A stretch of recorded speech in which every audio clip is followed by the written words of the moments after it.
Good evening, nurse. Good evening, Doctor. I don't think we've been introduced yet. My name is Pippa Hawkins. And I'm Dr. Jonathan Reid.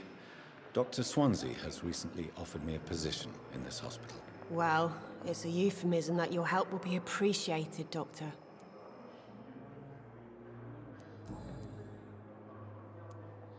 How would you describe the situation at the Pembroke Hospital? It's serious. The flu is wreaking havoc amongst the staff and patients. We are running out of everything.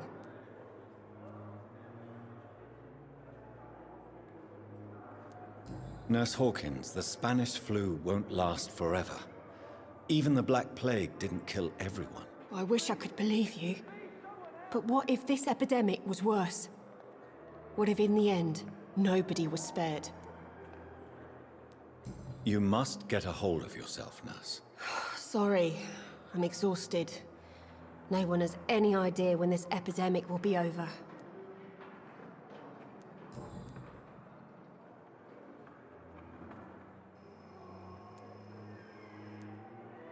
How is the Pembroke staff coping with the epidemic? Well, not well.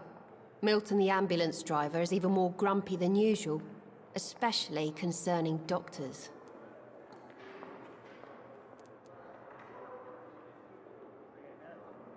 Why is Milton grumpy on a daily basis? Is it just an act? Milton's not the kind of man who's bothered about a bad reputation, whether he deserved it or not. Why does Milton dislike doctors? I don't know. Just ask him. But be warned, Milton is not the chatty type. How long have you been a nurse? Well, long enough to see that the epidemic is winning. And no matter how qualified you are, don't tell me you'll change that.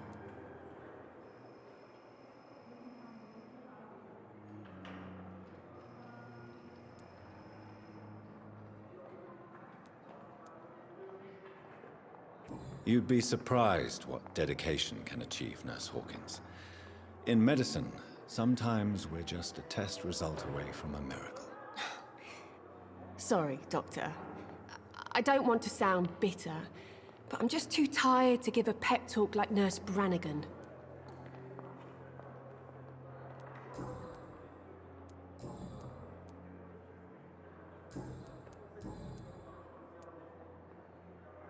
Pepper, are you sure you want to leave this hospital? To become a nurse was a little girl's dream. But in the end, I don't feel that useful. I want more. I want to make things change.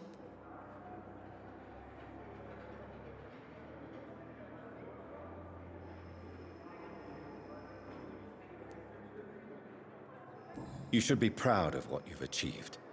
This hospital represents hope for many people in need of help. Maybe you're right. But at the moment, I feel like we're just a cemetery waiting room.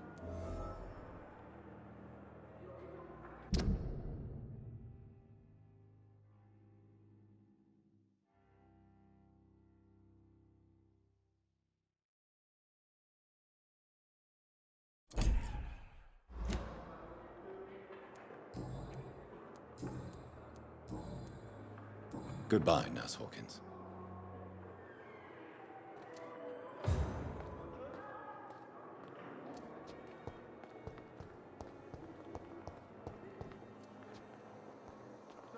Yes, Doctor?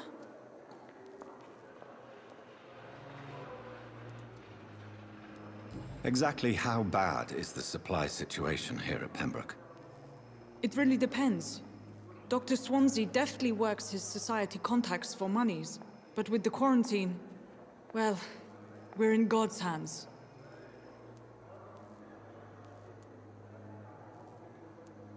Why then do you always work the nights? Don't you ever sleep? At the Pembroke, we're always hands on deck.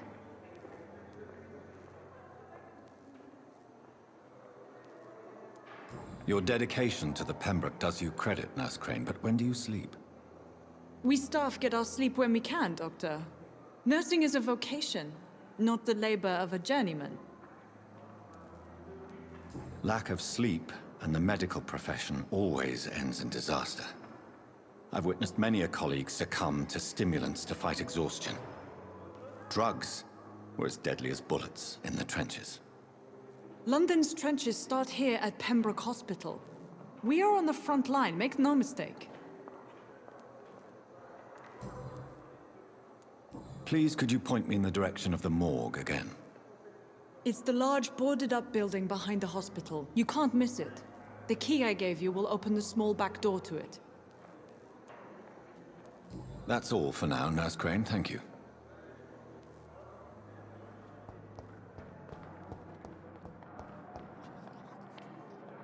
Good evening, Nurse Hawkins. Good evening, Dr. Reid. Goodbye, Nurse Hawkins.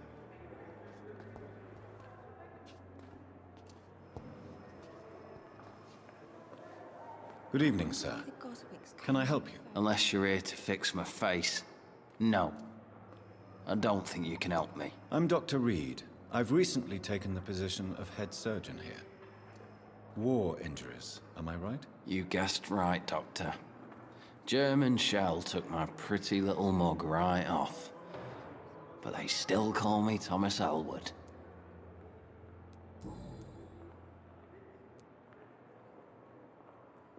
Why do you feel responsible for the injury, Thomas?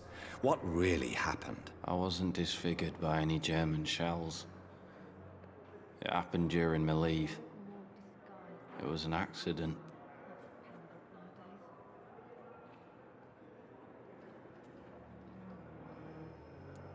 Tell me what really happened then. I went with a whore in Rouen.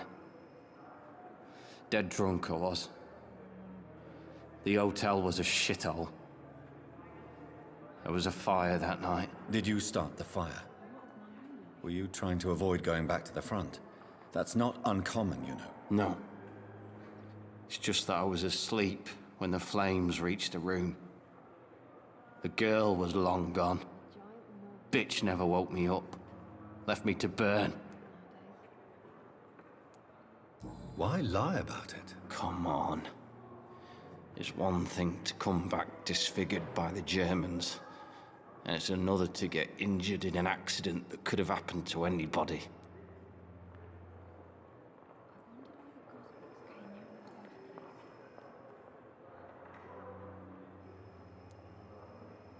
Beauty is not everything, Mr. Elwood. Says Mr. Pretty Face.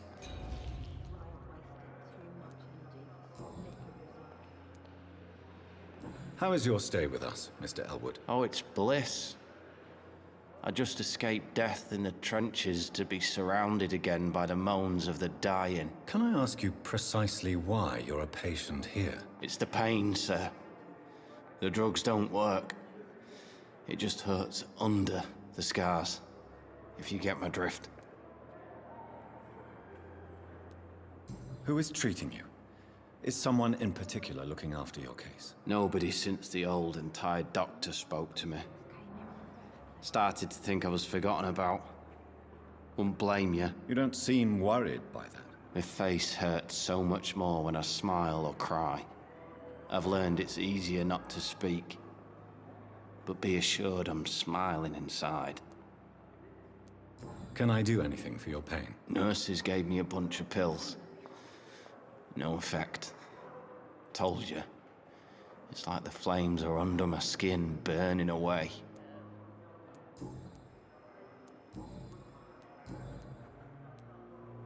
Where were you stationed, sir? Did you serve for long? I really don't want to talk about all this shit. No offense. I was pushing too much. I served in France myself. I just wanted to know what happened to you. You were an officer, weren't you? Then I doubt we fought the same war, sir. No offense.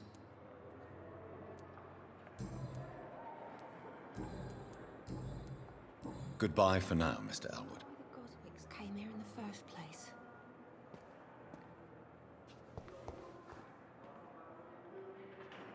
Fear and disgust on every street corner. The daily routine. Giant morgue disguised Good evening, as Mr. a Hampton. hospital. How do you feel? Dr. Reid, is it? Oh, Sora, I must apologize for my behavior. What do you mean? I was not myself in the factory. Fear and exhaustion made me say awful things to you, I'm afraid. You remained perfectly nice and polite. A little delirious, perhaps? But who wouldn't be after enduring an abduction? Thank you, Doctor. That's a relief. Now all I need to do is rest and return to my flock. How did you end up in William Bishop's den? I had received alarming news about his recent behavior. I went to his place and he refused to let me go.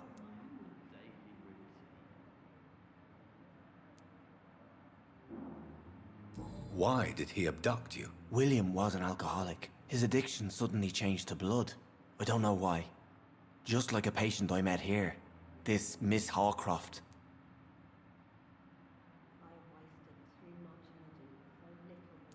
You dared to enter this awful place alone. You're a hero, Mr. Hampton. Or a fool. I'm just a man trying to help his friends, Dr. Reid. William Bishop was a conflicted soul, searching for light.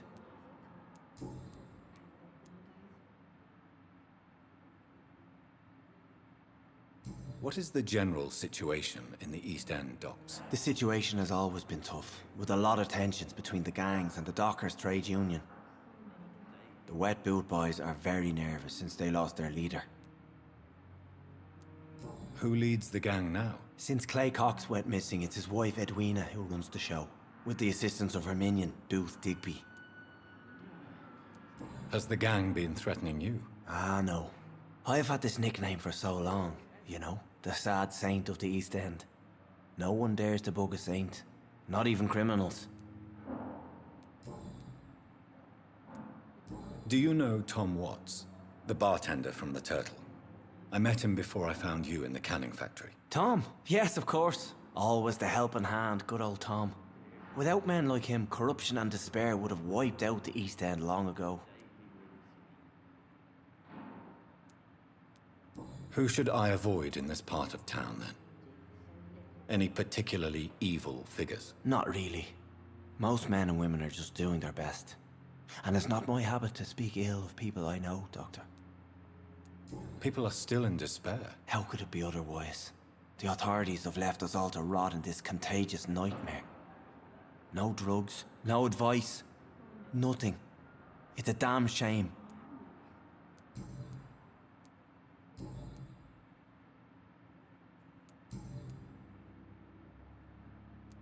What do you do for a living, Mr. Hampton? I can't help but notice the cross around your neck. I manage a night asylum for the poor and homeless of the docks. And I try to guide the lost and hesitant on the right path to our Lord.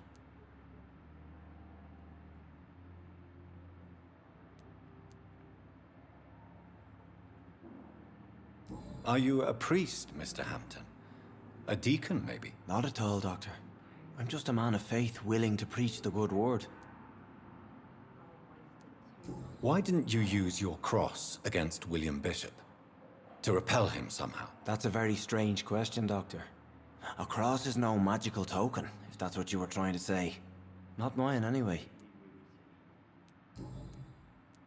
Have you made friends since you arrived? Not really. But I recognize Miss Harriet Jones. I knew her when she lived by the docks. That poor woman had such a miserable life. You never came to see her here at Pembroke? Receiving visits when sick can be an important part of the healing process, you know. We're not just bodies. You're preaching to the converted now, Doctor. To be truly honest, I thought she was dead. She left the docks many months ago. How do you feel, Mr. Hampton? Medically speaking, I mean. I feel exhausted. Beyond exhaustion, actually. William drank so much of my blood in his madness. I feel empty. You're in good hands here. Dr. Swansea is well versed in blood transfusion, and I'm sure he'll take the best care of you. Thank you, sir. I believe all I need is rest. And then I can go back to the people who need me. Goodbye, Mr. Hampton. We'll talk again later. I wonder why the gospels came here in the first place. Damn. The pain. It's here again.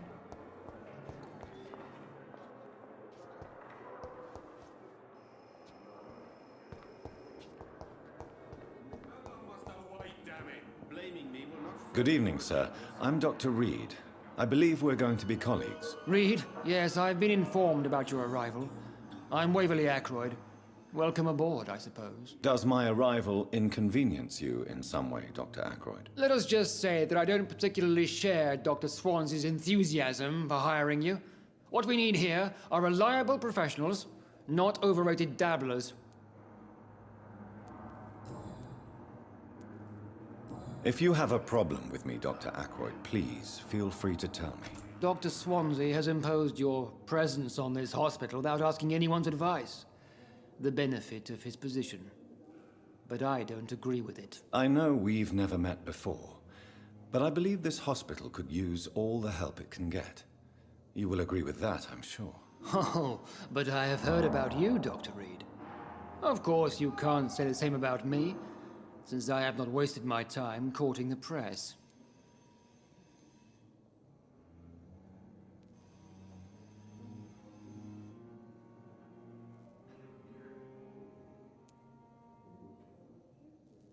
There is no need for such animosity between us. Don't you think the epidemic is already enough to deal with? That is one point we could agree on. And that is precisely why I want to be sure that you will be of help to this hospital, instead of a burden. Since your tenure in this hospital is longer than mine, perhaps you can tell me more about this place. Let's just say I'm tired of the carelessness around me. I have always respected the skills of Dr. Swansea, but over time his enthusiasm has become displaced. Carelessness? Exactly what are you talking about? We're here to save lives. The people who trust us are not volunteering for experimentation. They're here to be healed. I don't intend to run any radical experiments, Doctor. Even if I, as any good practitioner should, express an interest in pushing the boundaries of medical research. Modern medical methods were created through audacity and ego. But there are rules in our line of work, and they're here to protect our patients.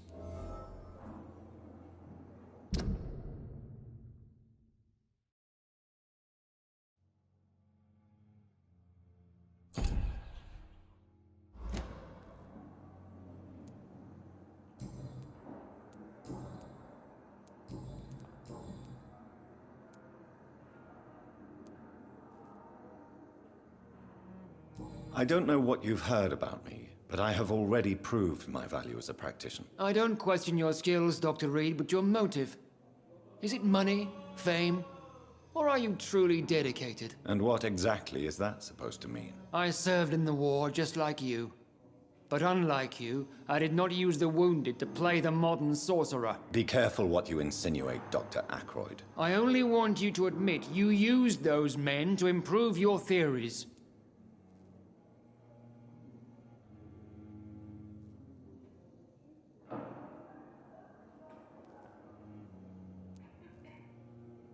This is ridiculous. My blood transfusion technique saved many lives, and you know it. You see? That is exactly what I hate about people like you. You avoid this kind of accusation instead of facing reality. It seems you have bad memories of your military service. I refuse to see this industrial slaughter as scientific progress. War only reveals the worst in men. We can at least agree on something, Dr. Ackroyd.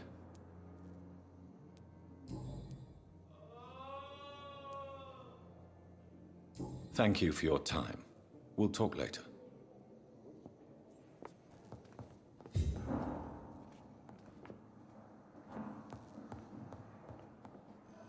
hospital seems to be falling apart.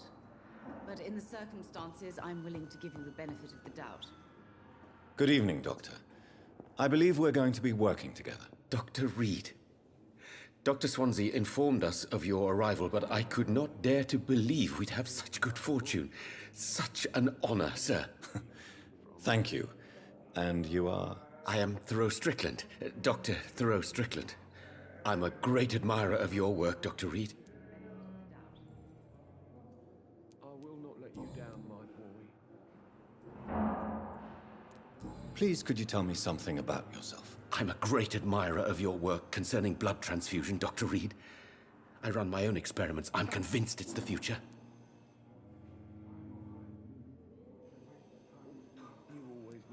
I based my technique on my mentor's research.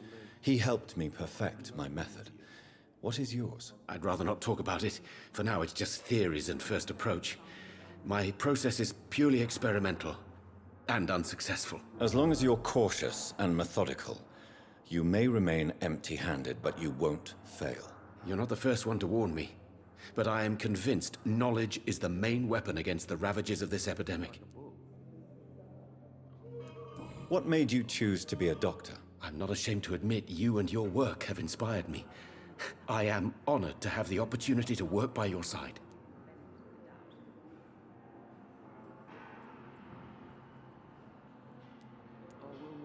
It's always a pleasure to share scientific and medical knowledge with someone eager to learn.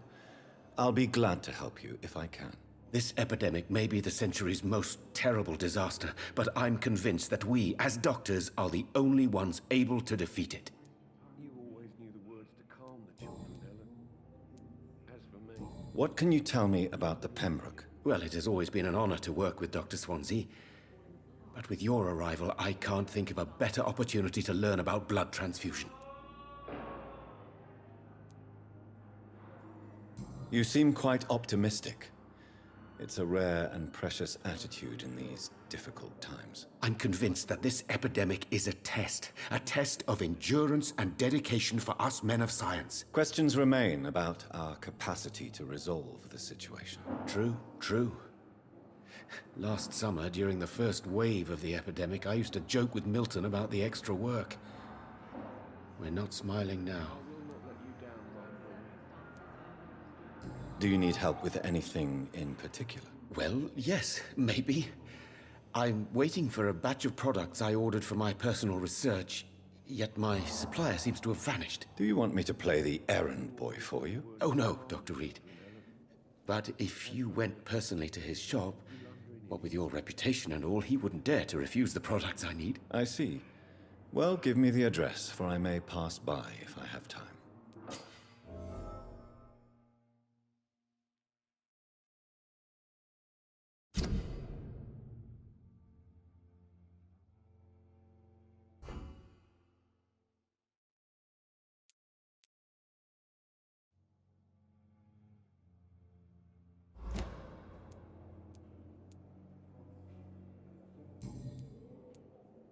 What do you think of Dr. Ackroyd's aversion to modern medical methods? It's a shame he's so narrow-minded.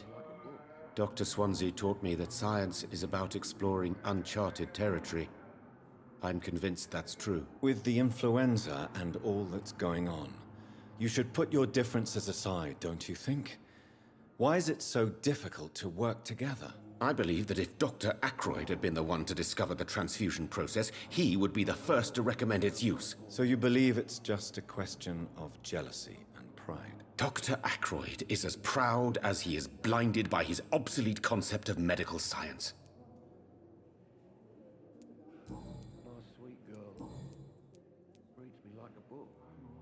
Tell me more about your willingness to experiment with new medical techniques. HARVEY FIDDICK is a patient suffering from a severe injury that could cripple him if not treated correctly.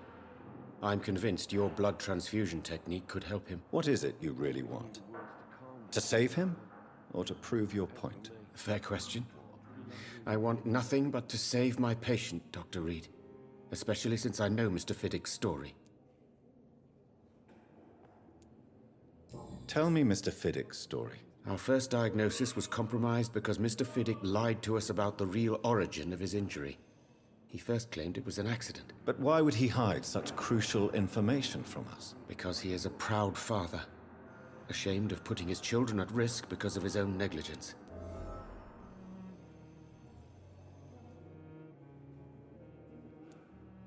This personal involvement could also appear to be a lack of impartiality. You must know that a good surgeon must remain neutral. I agree. But that does not excuse Dr. Ackroyd's behavior, a man who did not even take time to converse with his patient. Do you think keeping his distance was a mistake? All I know is that I'm taking care of human beings with desires, hopes, and fears. Not some biological machine comprised of blood, bones, and flesh. As for me, what a blundering...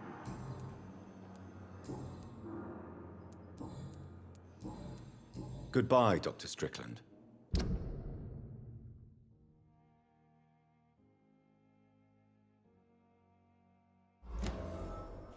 Good evening, sir. Doctor.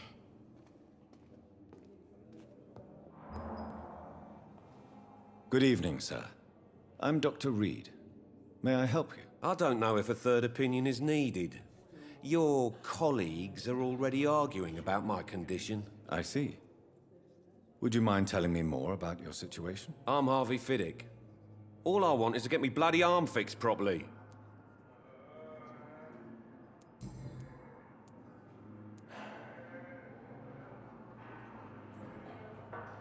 Tell me about the doctors who are arguing about your case. Strickland and Aykroyd. They both want the best for me, but there's a lot of pride there. Doctors are no different from carpenters, it seems. What do you mean? I often had professional arguments with rivals on a building site. Difference is, I disagreed about wooden nails, not flesh and bones. Tell me about yourself, Mr. Fiddick. I'm just a regular guy waiting to get his arm fixed, so I can return to work and to my family. I was more curious about what you were doing before being hospitalized. I'm a carpenter, and a good one too. But that means I need both arms to feed my family, Dr. Reid. Are you satisfied with your treatment here? Well, it's clear that I've chosen a bad time to be injured. Forgive my bluntness, but you seem overwhelmed by cases of the flu. I won't lie to you about it. I'm afraid we are. Are you sure you don't want to operate yourself, Dr. Reid? I have the feeling you're very capable. And your colleagues seem to think so too. In other circumstances, you would be right. But for now, I don't think I can take on the responsibility. My apologies.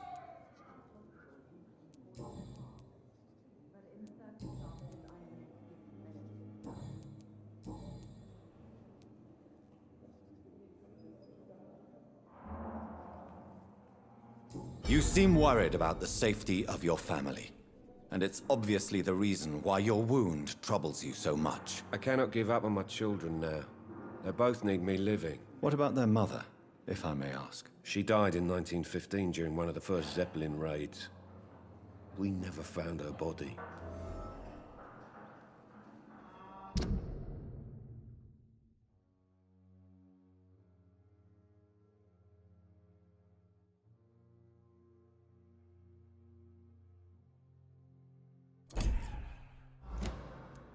Tell me about your injury, HARVEY. Why do you feel so guilty about it? My wife died because of me. And now I may lose everything because I've been careless enough to hurt myself. What an arsehole.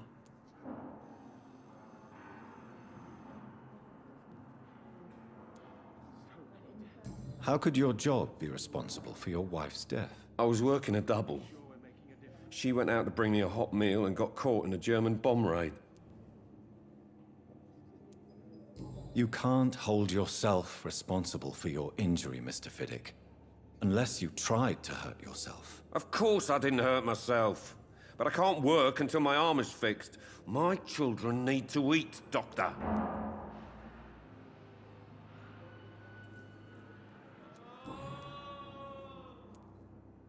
Tell me more about the death of your wife, HARVEY. 1915. I was in the army. Building workshops for the Royal Flying Corps. Helen was happy I wasn't sent to the front. What happened? The Germans sent Zeppelins to bomb the construction site, but they missed their target. My wife was bringing my dinner when the bombs fell.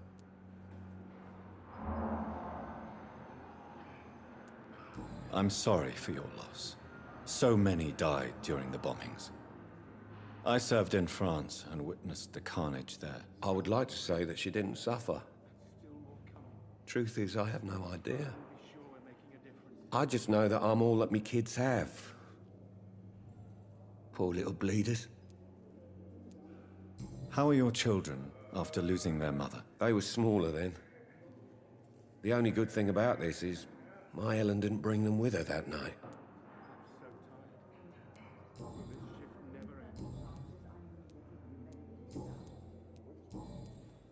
Goodbye for now, Mr. Fiddick. I'll see you later. My sweet girl.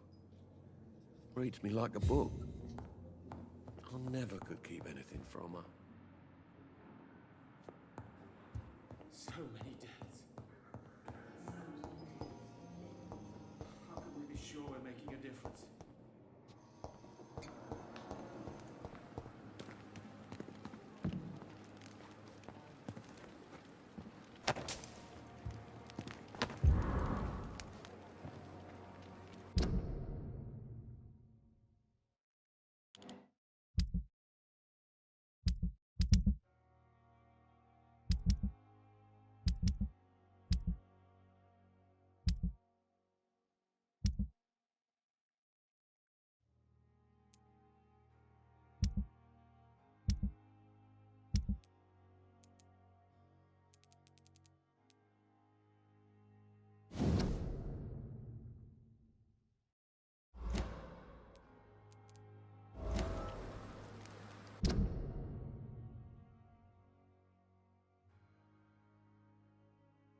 I understand you must be very angry about this unfair situation. I managed to arrange to have you buried in the same mass grave as your wife. I hope that might help.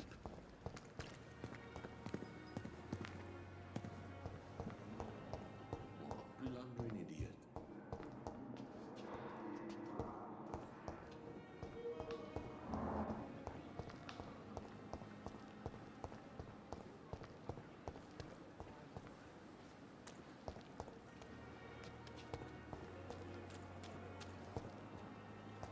Miss, please, I feel sick. Get over it.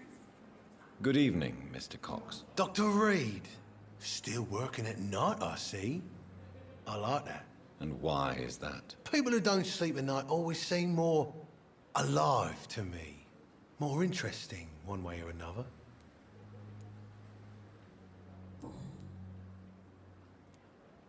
Do you ever think about that poor fellow I saw you push in the water? The wound he gave me will make sure I don't forget him. Still fucking hurts. Boss had cut me good.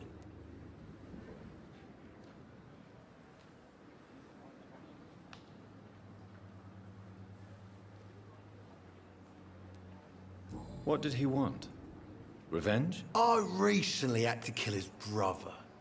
Poor arsehole thought it would be easy to return the favour.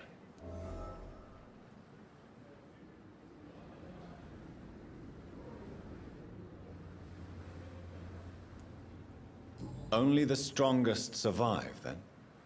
Survival at all costs. Is that all you think about? I'm the toughest bastard you'll ever meet, Dr. Reid.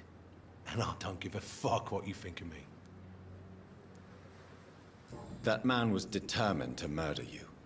You almost died. What a surprise. The first time I met him, he nearly shit himself. Fucking coward. I guess revenge gives you balls. How is your hospitalization going, Mr. Cox? This is a shitty place with shitty staff. But as long as I'm treated all right, I'll be fine.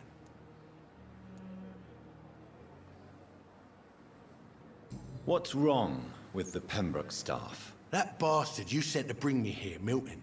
I thought he was going to break all my bones before I reached my bed. I see. Any other smart comments? The nurses aren't too ugly. Especially that foxy one, Nurse Crane. Pretty brunette, tough attitude, all like that. What's wrong with the hospital? Come on, Dr. Reid. The place is a dump. Smelly, sad, and dirty. But you're alive thanks to the efforts and dedication of the staff here, aren't you? What are you expecting, a medal? I thought that saving lives was just part of the job. Must be an unsatisfactory profession at this time, I'm sure.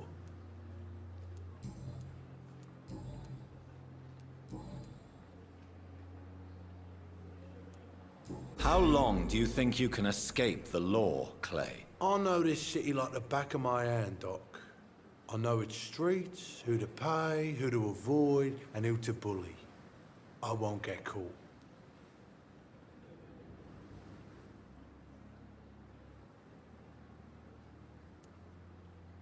The police may be slow, but they will find you eventually. Well, how come you didn't turn me in then? Nah, Doc. I figure you have something to hide so you can't ask the coppers for help.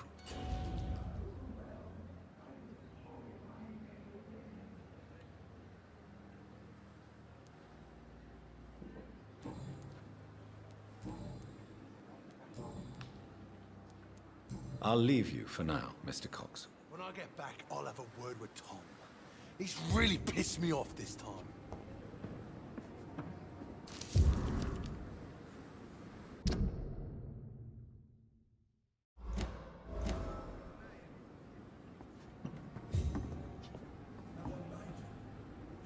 Hey, Doc.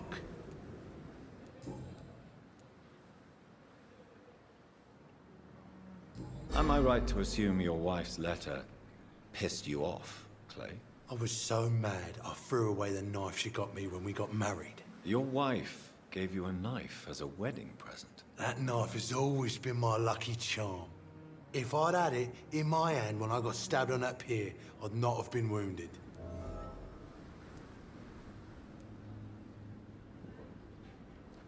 Do you want it back? I don't need it here, but if you'd be kind enough to bring it to me, I'd be really grateful. A grateful Clay Cox? I might just find your knife and bring it back to you to see that happen. I can give you directions, but I'll be surprised if you manage to find it. My hideout isn't meant to be found easily. A lucky charm? I never would have taken you as the superstitious type. We all have our flaws, Doc. Mine's to have my weapon of choice for when the really dirty business comes around.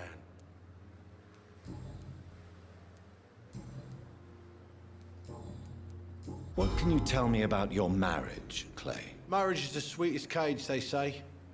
Well, I found myself locked in one with a wild animal. You mean your wife keeps you on your toes? No, I mean, we both have claws and we both love to bite.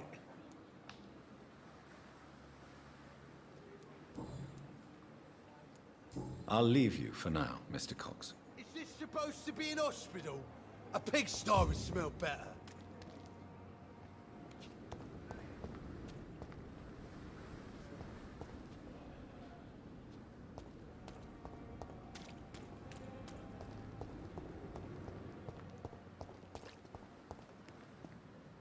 Good evening, sir.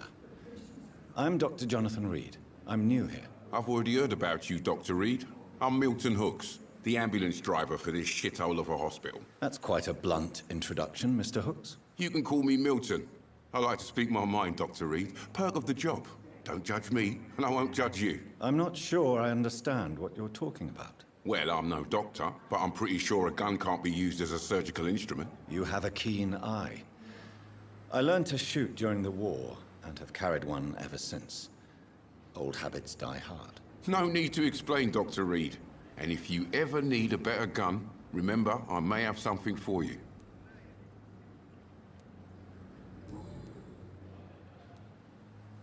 How is the situation around here? You want to hear the situation is all right?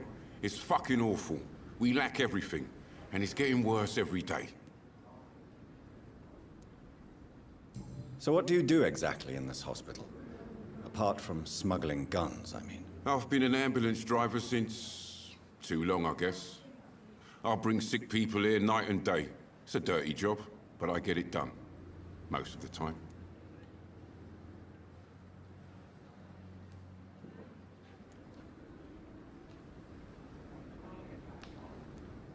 It sounds like things have been a bit rough recently.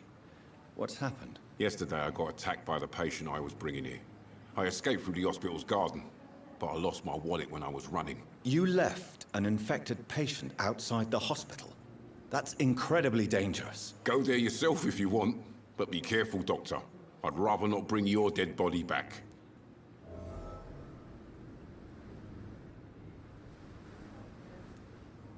Since you're on the front line, how is the sanitary situation in this vicinity? It's a complete disaster. It's even getting dangerous to enter some streets or buildings. Even the locals attack you.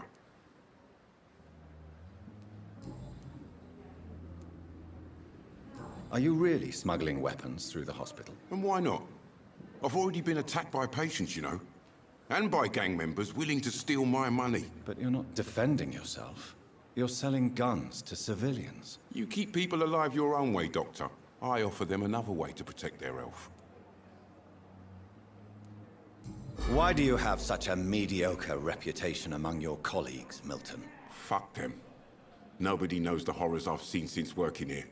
This city was sick long before the epidemic, Dr. Reid. I know it's a difficult task, but correct me if I'm wrong. Is this not the job you are paid to do? I've seen babies left to die while their brothers were properly fed. Underage girls and boys sold to all manner of perverts. I'm sorry, I don't know what to say. Yeah, exactly. We lack words. So excuse me if I don't look on the bright side of life.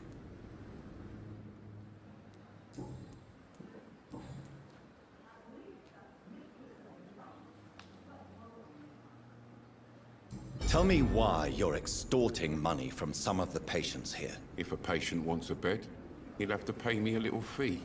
That's all. Where did you get the idea for such an immoral scam? Funny you should ask. The first time it was from a patient who bribed me to get a bed. It's only then I realized I could make a fortune. Do you know that Nurse Hawkins is thinking of leaving the hospital? That's not a surprise. We've talked about it already. Does it not bother you? Sometimes I think she may be right. We should run away while we can. Question is, where can we go? Where is it safe?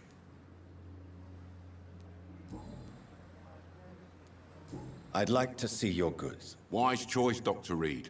A reliable gun is what everybody needs these days.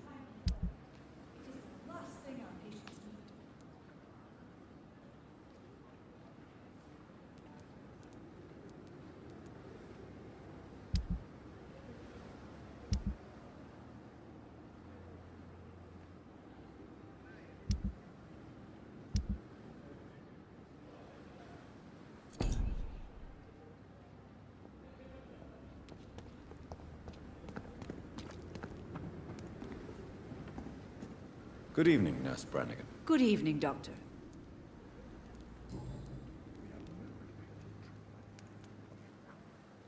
How are things here? Not good, to say the least. We're struggling against an invisible enemy, more lethal than any bullet from a gun. It's hard, Doctor.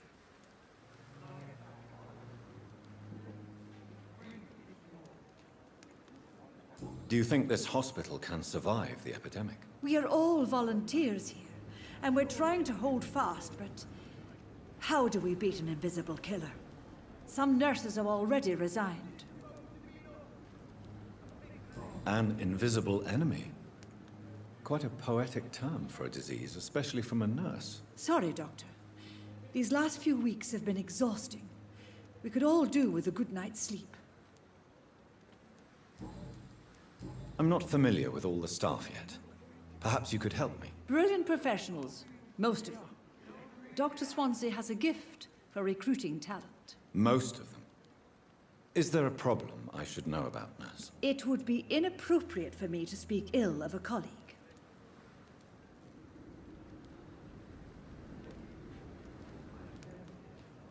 Nurse Branagan, if you do know something, please tell me. Anything you say will be held in confidence. No. I may disagree with some conduct, but in the end, everybody is doing their best. Is there anyone that stands out? Well, I have never met someone as dedicated as Dr. Tippets. He should be a standard for us all here. If only he were younger.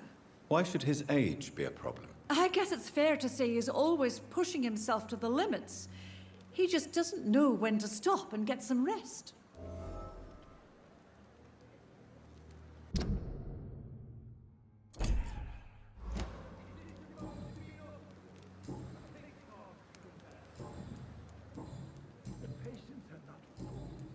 Goodbye, nurse. Call me if you need assistance. Horrifying epidemic.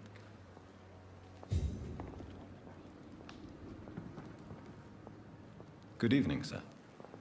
So it is true. The famous Dr. Reid has joined us. I can't think of any better news during these terrible times. Do we know each other? Actually, yes. We met once before, at the Rockefeller University in New York. Dr. Tippets, yes, I remember. I was assisting Professor Carell in his research about coronary bypasses. He had nothing but praise for you. He was also very confident about your future. And look at you now. Eminent surgeon and blood transfusion specialist.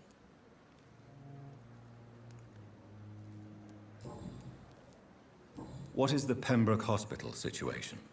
And please, speak freely. This hospital is not exactly the best of London. I'm sure you are used to working in a better environment.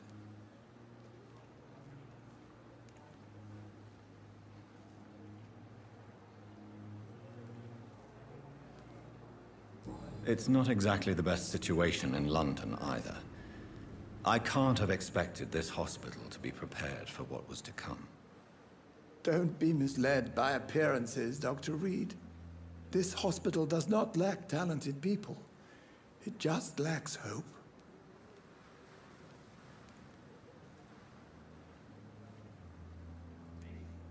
What can you tell me about the staff in the hospital? Some are really good, and others are not so good. But during this troubled period, there is no time for slander. I prefer to focus on the positive character traits. Tell me more about cherished people, then. Nurse Branagan is a pearl. She is the most helpful and dedicated nurse I've ever worked with. A clever and cheerful woman. You really seem to admire her skills. I'll go even further. If she was a man, she would be a damn fine practitioner. Any opinion about the management? I don't always agree with Dr. Swansea's reserve, but I must admit he does all he can to keep this facility running during this crisis. Ah, yes, the burden of command. I was fed up with this concept while serving as a medical officer. Don't get me wrong. Swansea's a good administrator. I just wish he would get out of his office now and again.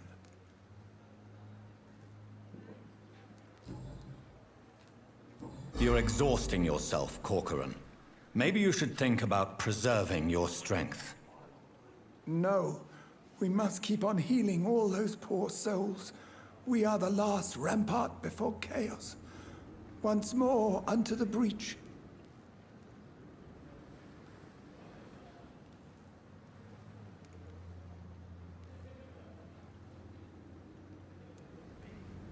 You've nothing to prove, Dr. Tippets, to anybody. And we all praise your experience. Please, have some rest. I am perfectly fine, and I am not too old for this job.